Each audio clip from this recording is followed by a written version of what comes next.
हरे नहीं हरवा में गड़बड़ी, जितना गड़बड़ होला यही नैहर में।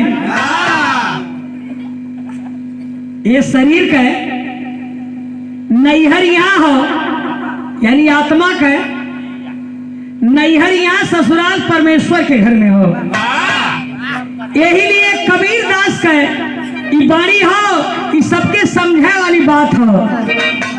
अरे नैहरवा में गड़बड़ी, है नैहरवा में गड़बड़ी, नैहरवई में गड़बड़ी। अरे भैले राम नैहरवा में गड़बड़ी।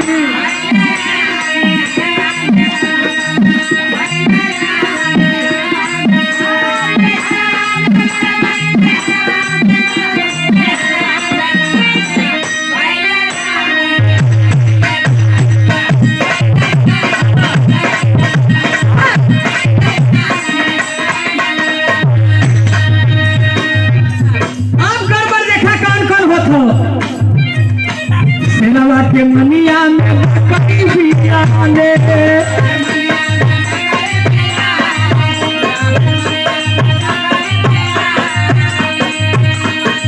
बच्ची सेनवा के मनिया में कहीं भी आने।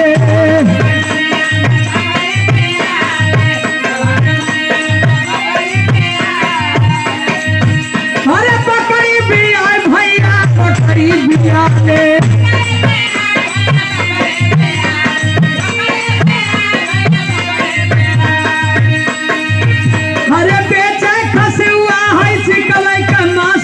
हरवई में गड़बड़ी, बेचे खसे हुआ है चिकवई का मास नहीं, हरवई में गड़बड़ी। अच्छा था वो खसी कैसन बा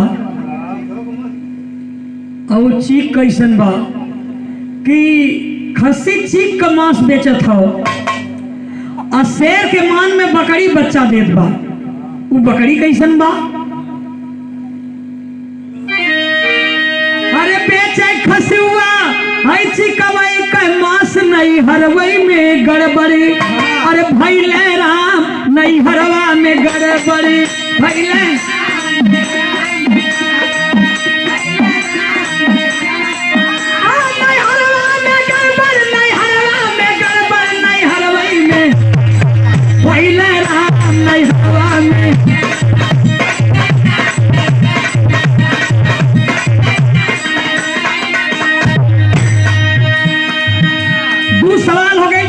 सवाल हो, तीसर की सवाल तू कौन बा? नौका डूबे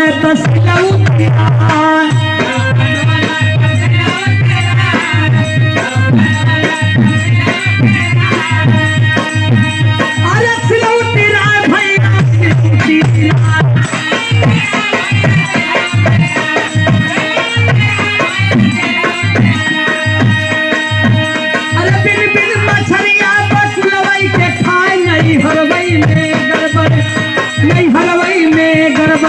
भैले नहीं हरवा में गड़बड़।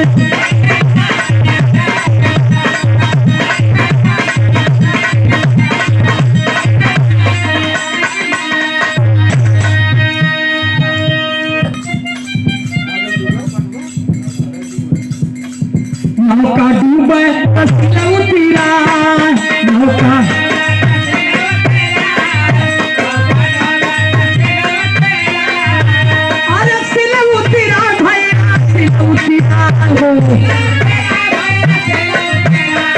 जिया जिया। अरे बिन बिन मछरिया कुलवई के खाए नहीं, हरवई में भैले राम न हरवा में गड़बड़।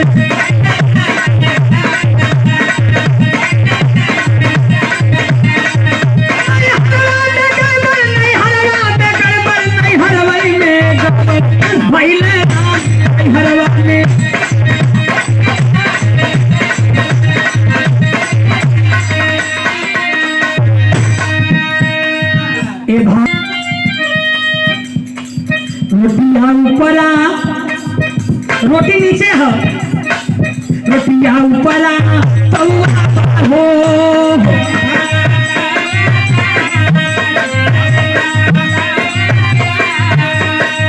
तौआ बार भैया तौआ बार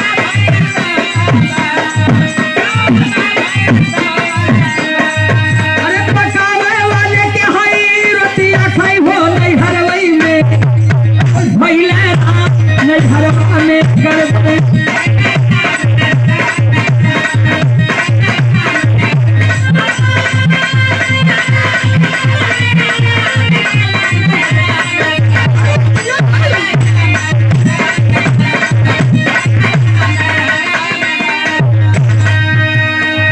आखिरी लाइन में कहना है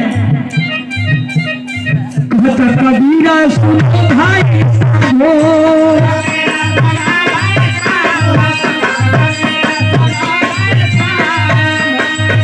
अरे सुनो भाई साधो सुनो भाई साधो